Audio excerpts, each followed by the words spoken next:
अस्सलाम वालेकुम friends, welcome to KHR services. कैसे हैं आप? खैरियत से हैं? यकीन करता हूँ तमाम आप खैरियत से होंगे।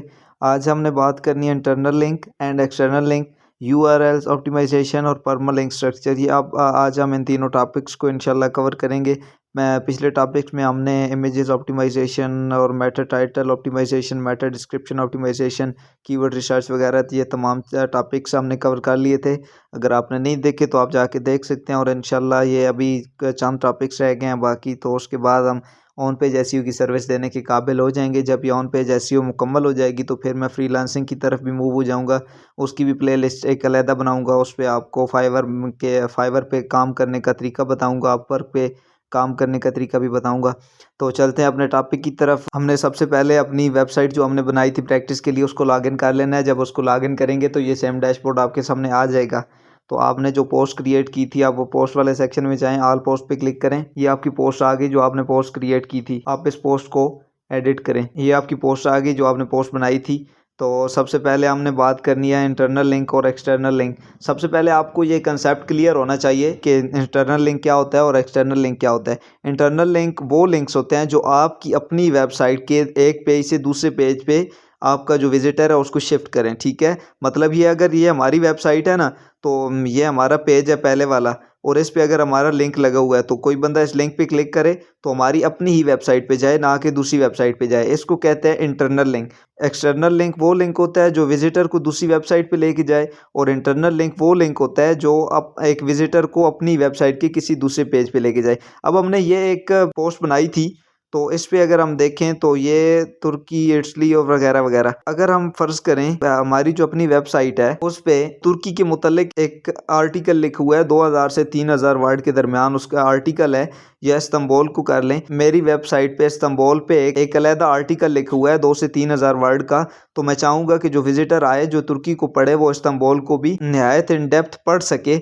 तो हमने इसको क्या करना है, हम चाहते हैं कि हम इस पे लिंक लगा लें। अभी हमारे पास और कोई पोस्ट वगैरह नहीं है, तो हम अभी एक फर्जी तौर पे एक लिंक क्रिएट करेंगे। ऐड न्यू पोस्ट पे क्लिक करते हैं। इस पे हम एक अलहदा पोस्ट क्रिएट कर लेते हैं। इस्तांबुल पे हमने एक पोस्ट क्रिएट कर ली, तो मैं तो इसी को सिंपली उस पर कॉपी पेस्ट कर लेता हूँ। तो मैंने कॉपी किया और इधर आके मैंने पेस्ट कर दिया। हम इसको पब्लिश कर देते हैं। ये देखिए हमारे पास ये एक तो हमारी दूसरी पोस्ट है और एक ये इस्तांबुल। इसको अगर हम व्यू करें, ये इसका लिंक आ गया। आप इसके लिंक को कॉपी करें और दूसरी जो वेबसाइट है इस पे हमने इस्तांबुल जो है इसको हमने इंटरनल लिंक करना है। तो इसको हम सिलेक्ट करेंगे और ऊपर ये आपको नज़र आ रही है, ये चेन बनी हुई नज़र आ रही है, इंसर्ट एडिट लिंक लिखा हुआ है। आप इसको Ctrl+K से भी कर सकते हैं, लेकिन आपने इस पर क्लिक करना है। आपने इस पर क्लिक किया और जो URL आपने या लिंक आप बोलें उसको आपने वहाँ से कॉपी किया था, आप इसको यहाँ पे पेस्ट करें और ये सिंपली इधर लिखा हुआ है अप्लाई। आप इसको अप्लाई कर दें। इसको अपडेट करें। अपडेट कर दिया। अभी हम अगर पोस्ट वाले सेक्शन में जाएं, ऑल पोस्ट पे जाएं, इधर से इसको व्यू कर लें। जो हमने पोस्ट बनाई है उसमें जो चेंजेस किए हैं वो मैं आपको दिखाता हूँ। ये हमारी पोस्ट प्रीव्यू हो गई है। और अगर नीचे चले जाएं, ये तुर्की वाले सेक्शन में ये इस्तांबुल आप देखें, ये इस्तांबुल आपको हाईलाइटेड नज़र आ रहा है बाकी टेक्स्ट से। तो इस पर लिंक है। जब आप इस पर क्लिक करेंगे ना तो ये आपको दूसरे पेज पे रीडायरेक्ट कर देगा जो इस्तांबुल वाला है। ये देख सकते हैं आप, ये आपको इस्तांबुल वाले पेज पे ले आया है जो हमने इस्तांबुल वाला पेज अभी बनाया था एग्जांपल के लिए। इसको बोलते हैं इंटरनल लिंक। अच्छा, मैं गूगल पे आया। गूगल पे मैंने आके देखा कि स्पेन के मुतालिक एक पूरी वेबसाइट है जिस पे स्पेन के मुतालिक तमाम डिटेल्स आपको मिल सकती है कि स्पेन क्या चीज़ है, उसमें क्या क्या चीज़ें हैं। तो मैं चाहूँगा कि मैं अपने आर्टिकल में इस वेबसाइट को मेंशन करूँ ताकि जो विजिटर आएगा वो इस वेबसाइट पे आ जाए।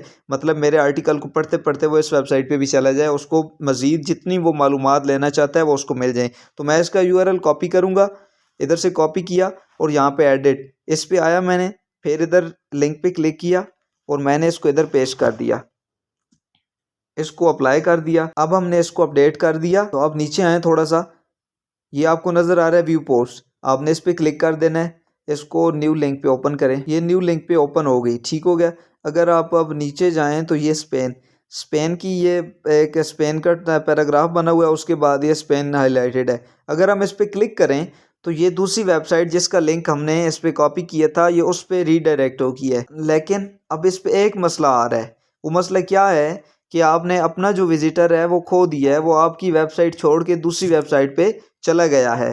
तो आप ये चाहते हैं कि जो भी आपका विजिटर हो वो आपकी वेबसाइट ना छोड़े, ठीक है, वो आपकी वेबसाइट ना छोड़े, बल्कि जब वो इसके लिंक पे क्लिक करे, तो मैं तो इधर open link in new tab इस पे क्लिक कर रहा हूँ, तो वो सिंपली अगर क्लिक करे तो तब भी उसकी वेबसाइट जो है, दूसरी स्पेन वाली वेबसाइट, वो न्यू टैब पे ओपन हो, ताकि मेरी वेबसाइट जो है वो भी ओपन रहे और जो दूसरी वेबसाइट है न्यू वेबसाइट वो भी ओपन रहे। तो ये कैसे होगा? अगर हम दोबारा एडिट पोस्ट पे आए, एडिट पोस्ट पे हम आए तो इस पे हमने क्लिक किया तो ये एक पेंसिल का निशान बना आ गया। आप इस पेंसिल पे क्लिक करें, ये आप इधर तो अप्लाई लिखा हुआ है, ये 7 सर्कल बना हुआ है, इस पे लिंक ऑप्शन लिखा हुआ नजर आ रहा है, आप इस पे क्लिक करें।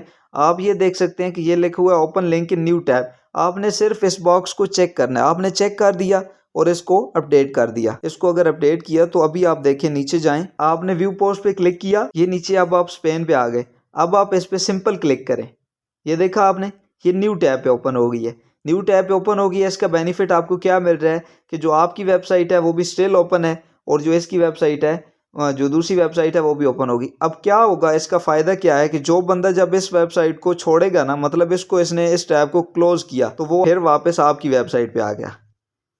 ये होता है एक्सटर्नल लिंक, और एक्सटर्नल लिंक हमें इसी तरह लगाना चाहिए क्योंकि हम अपना विजिटर किसी दूसरे को प्लेट में रख कर नहीं दे सकते। वेबसाइट पे कोई बंदा ठहरेगा ही नहीं, आपके लिंक को ओपन करके वो दूसरी वेबसाइट पे चला जाएगा, वहाँ से फिर पता नहीं कहाँ चला जाएगा, तो आपकी वेबसाइट तो गई ना, ख़त्म हो गई बात। जब ये लिंक दूसरी टैब में ओपन होगा तो आपकी वेबसाइट स्टिल ओपन है, चाहे वो आगे जितना फिरता रहे ना, कोई मसला नहीं है, लेकिन जब तक आपकी टैब ओपन है उसके ब्राउज़र में आपको बेनिफिट मिलता रहेगा कि विजिटर आपकी वेबसाइट पर ही है। ये हो गया इंटरनल एंड एक्सटर्नल लिंक। इतनी बात आपको समझ आ गई होगी यकीनन। अब अगर हम बात करें परमल लिंक्स की, तो ये हमने बात की थी, ये जो चीज़ें हैं ये मेटा टाइटल ऑप्टिमाइजेशन या इमेजेस ऑप्टिमाइजेशन या लिंक एक्सटर्नल लिंक, ये चीज़ें होती हैं पेज लेवल फैक्टर्स की। एक होता है पेज लेवल फैक्टर और दूसरा होता है साइट लेवल फैक्टर्स। ये चीज़ें पेज लेवल फैक्टर्स की हैं, मतलब आपको हर पेज पे अलग-अलग जाके परफॉर्म करनी होती हैं। चाहे आपकी वेबसाइट पे 500 पेजेस हैं, चाहे 2 पेजेस हैं, आपने हर पेज पे अलग-अलग जाके ये चीज़ें इंप्लीमेंट करनी होती हैं।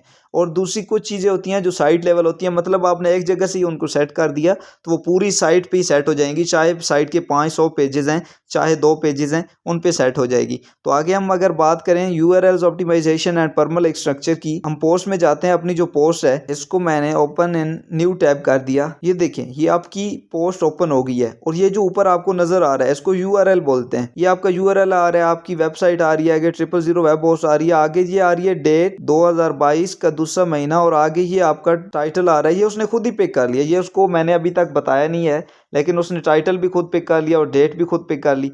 तो अभी हम इसको पोस्ट वाले सेक्शन में आए हैं, इसको एडिट करते हैं पोस्ट को, क्योंकि हमें ये जो डेट्स वगैरह है ना, ये डेट नहीं चाहिए, क्योंकि इस डेट का कोई बेनिफिट नहीं होता, एसईओ वाइज कोई बेनिफिट नहीं होता, और इस पे भी हमने सिर्फ अपना कीवर्ड एडजस्ट करना है, बाकी कुछ भी नहीं। अभी अगर हम नीचे आएँ तो ये आप देखें, ये आपका टाइटल है पोस्ट का, नीचे आपको लिखा नज़र आ रहा है परमल लिंक। परमल लिंक की जो आपकी पूरी वेबसाइट है उसके वाले से आ रहा है, फिर डेट आ रही है और आगे ये चीज़ आ रही है। ये जो डेट है, डेट तक का सेक्शन है, इसको बोलते हैं यूआरएल, और ये जो डेट से आगे का सेक्शन है द मोस्ट विजिटेड, और जो आगे लिखा हुआ है सारा, इसको बोलते हैं स्लग।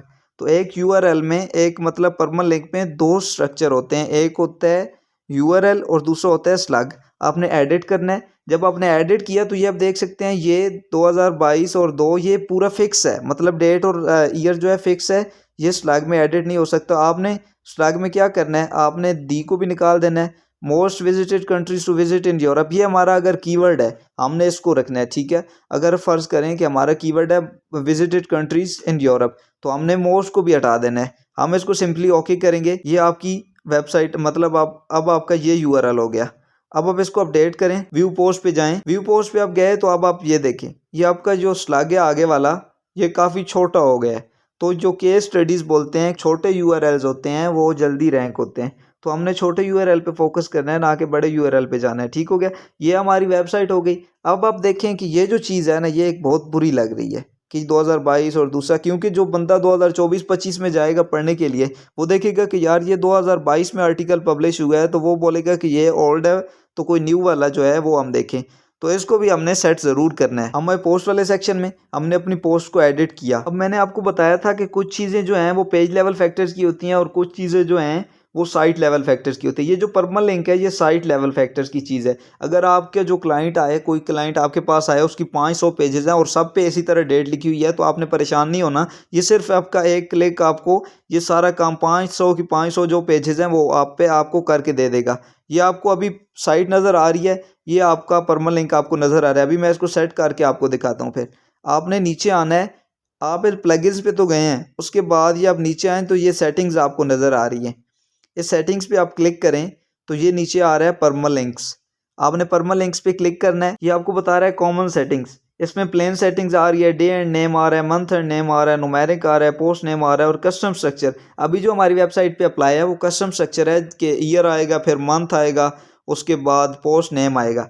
तो ये हमने इनमें से जो सबसे बेस्ट है वो सिलेक्ट करना है। तो पहला क्या कहता है, प्लेन में ये हमारे पास सिर्फ आईडी आएगी, इस पर मतलब हमारा कीवर्ड नहीं है तो ये ऑप्टिमाइज नहीं हो सकेगी, तो हमने इसको नहीं चूज़ करना। आगे कहते हैं डे एंड नेम, इस पे भी ये देखें 22 भी आएगा और दूसरा महीना और 2022 मतलब डेट भी आएगी, डे भी आएगा और मंथ भी आएगा और ईयर भी आएगा, हमें इसकी भी नहीं ज़रूरत। आगे कहते हैं मंथ एंड नेम, इस पे मंथ आएगा, ईयर आएगा और पोस्ट नेम आएगा, हमें इसकी ज़रूरत नहीं। उसके बाद बोलता है न्यूमेरिक में भी ये सिंपली एक आईडी मतलब लगा देगा 1 2 3 या जिस तरह की लगा सकता है लगा देगा। उसके नीचे आ रहा है पोस्ट नेम, ये हमारी वेबसाइट होगी, उसके बाद सिंपल हमारी पोस्ट नेम होगी। तो हमें सिर्फ इसी तरह का ही चाहिए कि पीछे हमारी वेबसाइट हो और आगे सिर्फ हमारी जो पोस्ट नेम है उसका स्लैग हो, ताकि हम उसको ऑप्टिमाइज कर सके अपने कीवर्ड से। तो हमने इसको सिलेक्ट करना है, सिलेक्ट करके हम नीचे आए, हमने सेव चेंजेस कर दी। अगर हम इसी वेबसाइट पे आए, ये अब आपको नज़र आ रहा है कि इसमें 2022 और 2 ये दोनों चीज़ें नज़र आ रही हैं आपको। अभी अगर हम अपने पोस्ट वाली सेक्शन में जाएं, ऑल पोस्ट पे जाएं, हमारी जो पोस्ट है हमने इसको व्यू किया तो ये आप देखें,